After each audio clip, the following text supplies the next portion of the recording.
People, yes, road to 2023.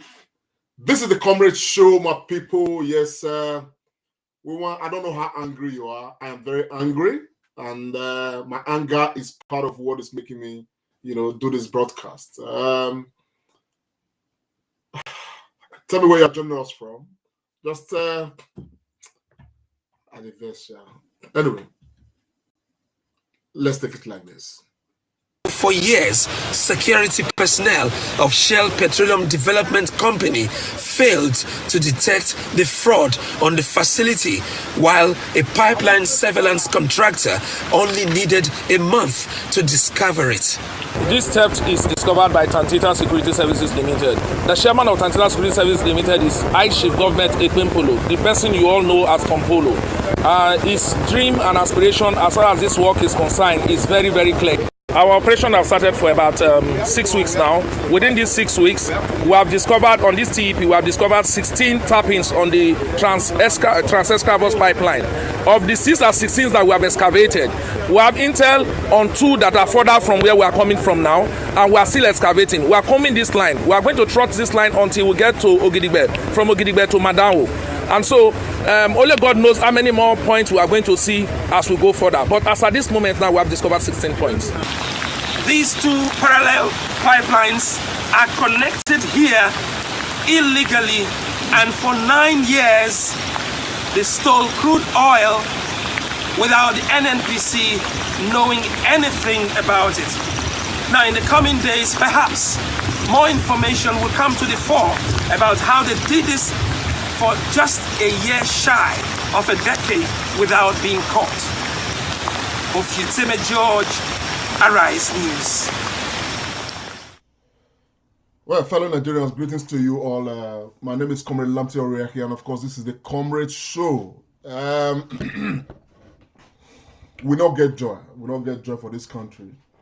And I'm doing these broadcasts out of very many matters of, very annoying matters within my mind. And of course, in the face of 2023 presidential elections, the reason why Nigerians, must not climb down from the mountain of annoyance, to help them decide what the future of this country is going to be. As we speak right now, Atiku Abubakar is launching his campaign somewhere in Uyo. I think it's Uyo also, and all of that. And of course, we'll be seeing and we are going to continue to see, campaign charades here and there. The same, people, when they put us for this mess continuously, they are the same ones using money and using everything they have now to want to ensure that they hold on to power. And of course, many of our young people that have been impoverished by the situation of the Nigerian state, okay, many of them, will be the ones clapping, defending, and even carrying guns for these people that have, defrauded this country so badly. I mean, there is nothing new I'm going to talk about, but just to remind us of some things that many of us may be forgetting. Okay, I just use this, this broadcast just not this except from my Rise TV take, start the process to tell you, the depths of stealing taking place in this country. And the other big call came out to say, man, that oil theft is not carried out by me and you, by individuals when they struggle. It is carried out by people in government. And to hear that since the last 9 years, okay, the other day, a vessel left this country, left Nigeria with over 3 million barrels of crude oil. And it took about 12 days for them to load that vessel in this same country. And yet we are crying. Everything is crashing on the ordinary people. These same people, Bola Ahmed Tinubu is part of them. Atiku Abubakar are part of them. And all the people, all the associated, they are all part of this same problem that has crippled this country, that is making you and I suffer, that is making you and I come on social media to come and try to convince us, man, this is not the direction. And yet, we say they happen. But before we come launch all these things, I want to show another video. And a verse, because the situation of this country is really a shame. This one are from the very home states of the running mates of Atiku Abubakar, Okowa, governor of Delta State. As we speak right now, okay, Okowa, none of the governors can even account for their states. None of them, not even one. Okowa cannot balance his own account sheet. As we speak right now, workers in Delta State are still going on strike. People are crying for non-payment of salaries. So many things are happening. These things are that they are rights. Everything is falling apart. It's not just Delta State. As it did Delta, that's what it did Edo, that's what it did all of them. The abysmal failure of those that we empower when we put trust in is just too much. Wanna listen? A trip of from Asaba to Ubolu has become a boat ride. I've had to abandon the car there to get across. The last time this happened was sometime in 2012. I must say that it was worse than this that time, but we cannot say yet if this is the worst we're going to experience this year. Because as you can see, everywhere is filled up with water.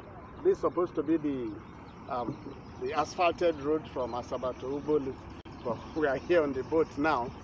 It reminds me of Chike and the river. This will not be river. This is supposed to be a road. And, in the last few days, it has not rained here. It must be noted. But whether it rains or not, the water volume is increasing.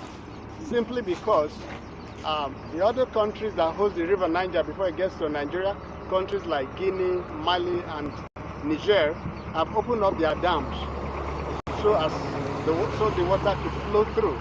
And that is why the volume here keeps on increasing. Don't forget, we are the last country to host the River Niger before the Atlantic Ocean. And the River Niger, for several years, there have been lip promises that it will be dredged, but there has been no dredging. And so the river is shallow, so any large volume of water that comes on the River Niger flows to its bank. And this is what we are suffering now. It can only be hoped. Fellow Nigerians, we cannot exempt anybody. We cannot exempt any state.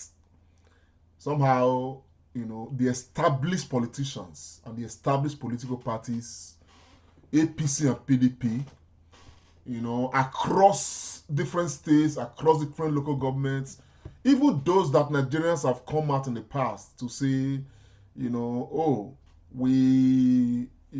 believe in this and we believe in that. Predominantly, they have let us down. All of them. They have let the people down.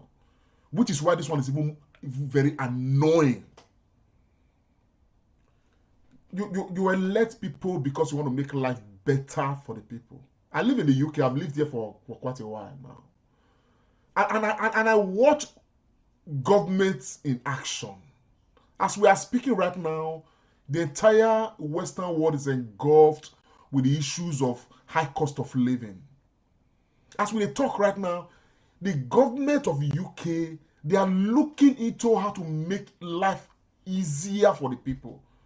Just today, many different local councils don't come and say they are going to provide different space for public where they will make sure say energy go there, heating go there in the course of this winter. So in case people don't get heating for house, they can just stroll to some of these public places and of course, find relaxations there. Meanwhile, on the part of the government, they are looking into how to put more money in the pocket of the people. They are already alleviating. We have been told, say, man, every household is going to pay an average of about £3,000 into energy bill. Right now, government don't bear so much of that burden to make sure, say, man, the impact not too much and all of that. This is not how government operates. And yet the people are saying, man, it's not enough. As we talk now, rail workers are going on strike. Teachers are warming up. Nurses are warming up. You understand what I'm saying? Now to say, man, we want better, enumerations. People are saying, as we talk right now, say, man, there's inflation to a level of 10% or so as it were. So there should be increase in salary to that level, increase in benefit to that level, so people can, Meanwhile, these are people who say, man, compared to Nigerian state, they already have more than enough provided for by government. And yet, we live in a country that is potentially the richest country in this world, and yet the people are living in penury. And we have people who come out in the name of politicians to make promises upon promises every year, year in, year out. We go do this, we go do that. At the end of the day, you give them the power, the country is worse than they even met it. I just want to give Shona this soundbite from Bola Ahmed Tinubu. This is actually where they come. This is a soundbite where Bola Ahmed Tinubu they present and defend Buhari before Nigerians. Kí ló yọ ọ̀brẹ́ láwọn irọ́ they are failing under every economic aspect. They cannot create job for you. Are you not tired of it? You went to the university for 7, 8 years instead of 4 years course. Are you not tired for it? Are you not? School fees is becoming a thing of tears. Are you not tired of it? I can teach them how to create the jobs locally. We will give you student loan.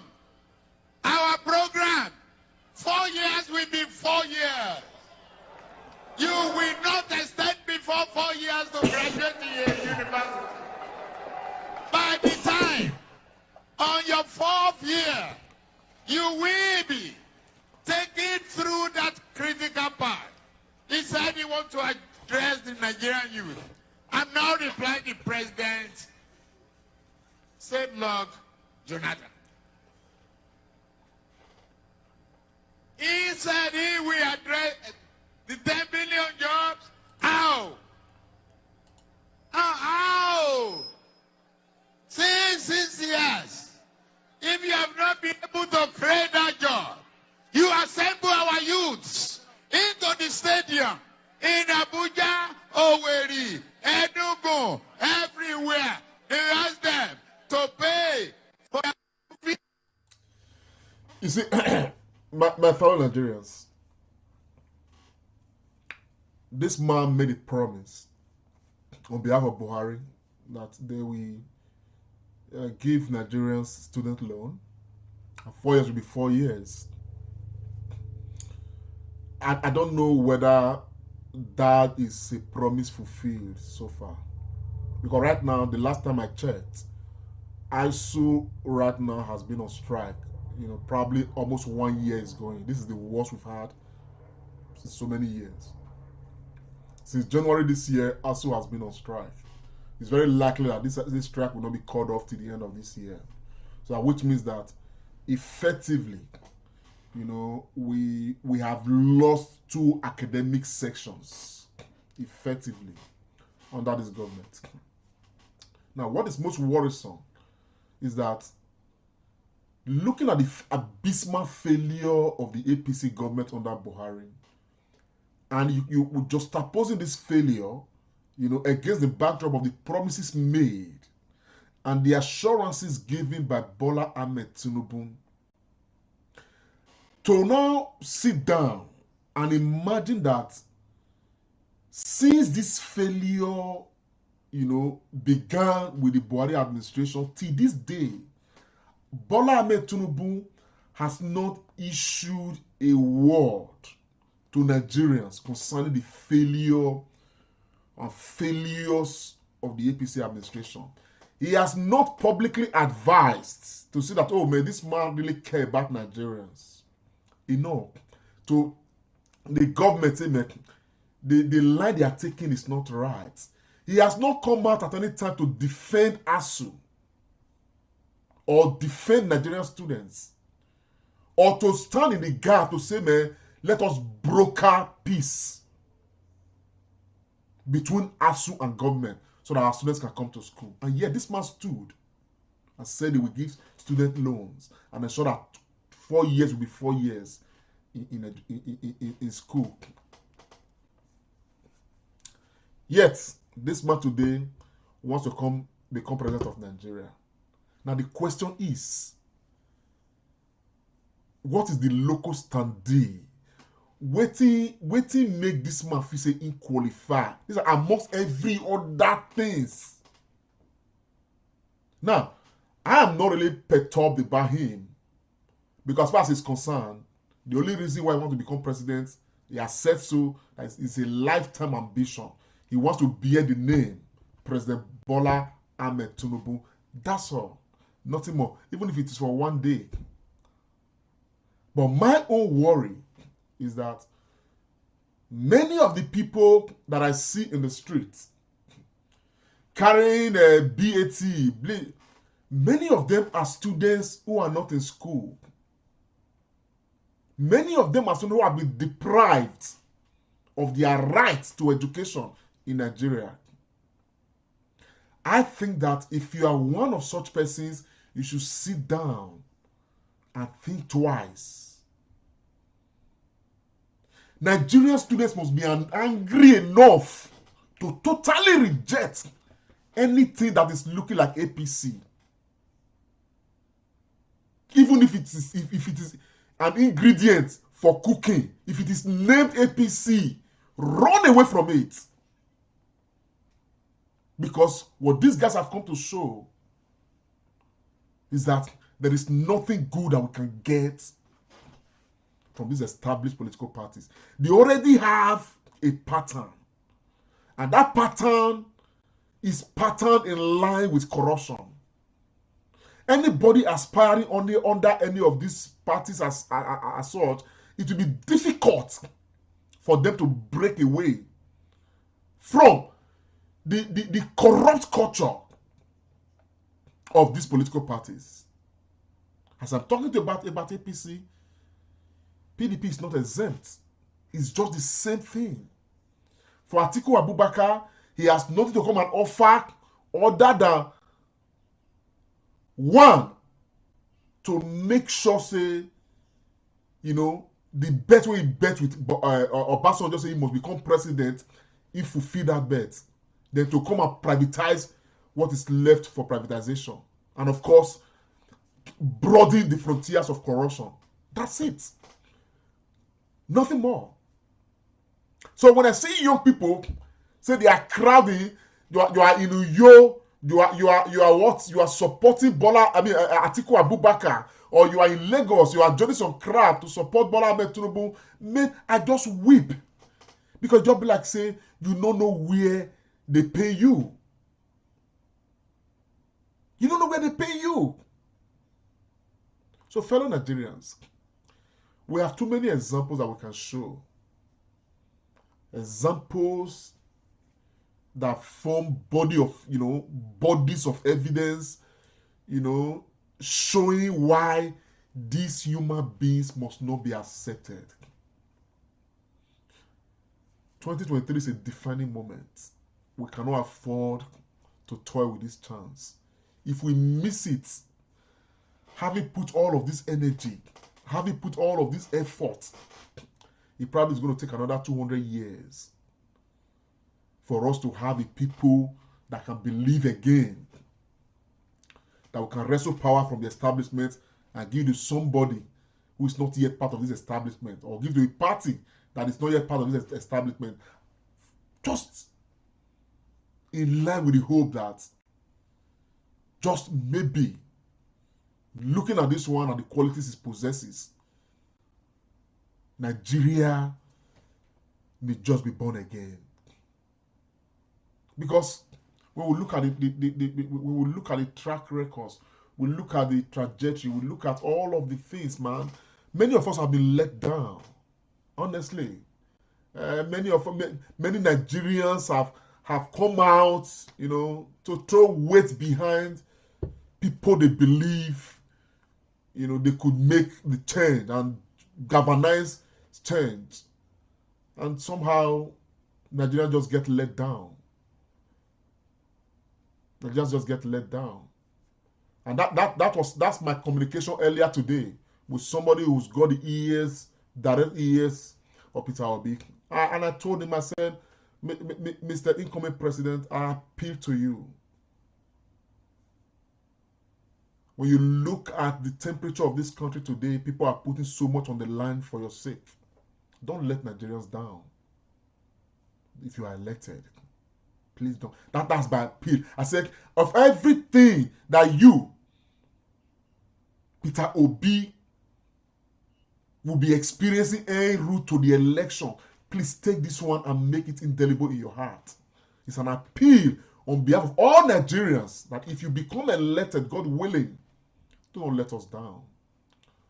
Some of us have been let down in the past by people that we have supported. I'm not just referring to me, we are talking about Nigerians all across, and that has been part of what has led to high voter apathy across different levels of this country. But for the first time, people are galvanized, and we are hoping and believing that Peter Obi will not let us down. Nigerians, I came to make this humble appeal, just a reminder that we have been through thick and thin. We have been through very difficult times, unnecessarily so, because of the policies and the implementation of those that we have entrusted with power.